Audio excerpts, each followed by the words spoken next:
My name is Pete Bachfischer. I'm a high school German teacher in Metamora, Illinois.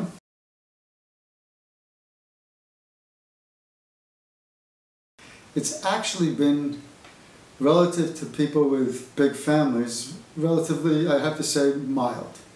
Professionally, yes, of course, teaching the way we had it set up is we'd have half the students come every day, and in my class the other half would be Zooming in. So I'd see students every day, every hour of the day, but only approximately half the group each time. So yes, professionally I was somewhat affected, but not really. I mean, in the sense that I still had to go to work every day, put in the time, prepare the classes, and such like that.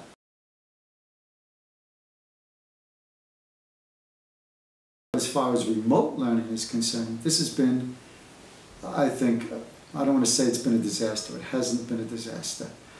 But it's been very eye-opening. And there is no question. I used to wonder whether or not it made sense to spend all of this money on buildings when I thought there was a chance we would be doing remote learning in the future. I wouldn't anymore. My career would be over.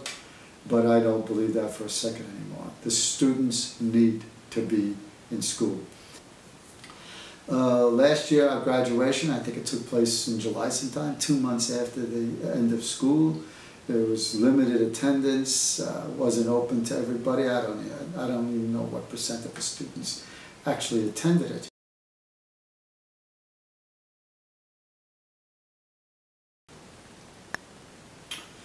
Now, in terms of changes to our community, well, I mean, clearly some people were affected more than others. I know one poor teacher, her little kid was, I don't know about this, but maybe a second grader, was quarantined 4 times. And I think possibly our biggest change has been a political one. Okay, the pandemic itself was the determining factor in this election, let's face it.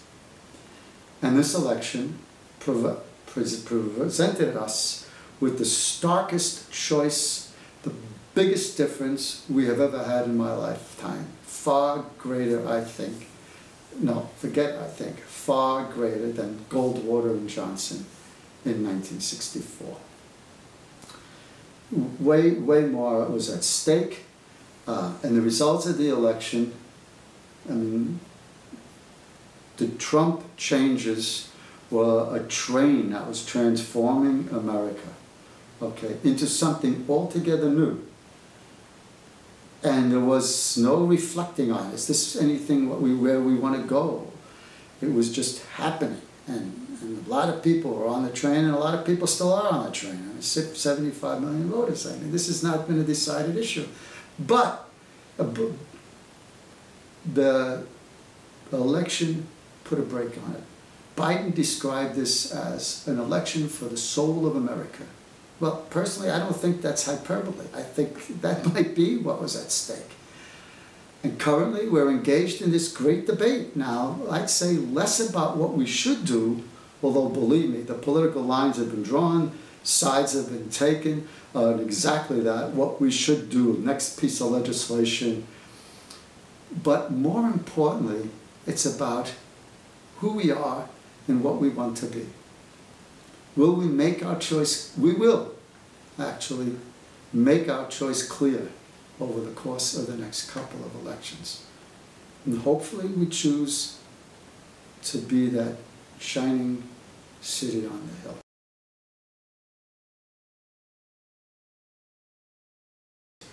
hill.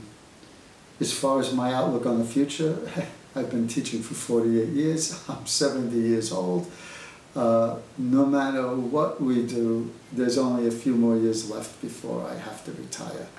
Or I'll want to retire, or my body will make me retire, whatever the situation is. Certainly, if we ever went to, and I don't anticipate this, 100% remote learning for everybody, I would just retire then. I love the dynamic of the classroom. That's why I stayed in the profession that long. That's why I ended the profession. I loved the dynamic of the classroom when I was a high school student. And I thought, this is great. This is what I'm doing for a living. And that's why I chose the profession. And that's what I've always done.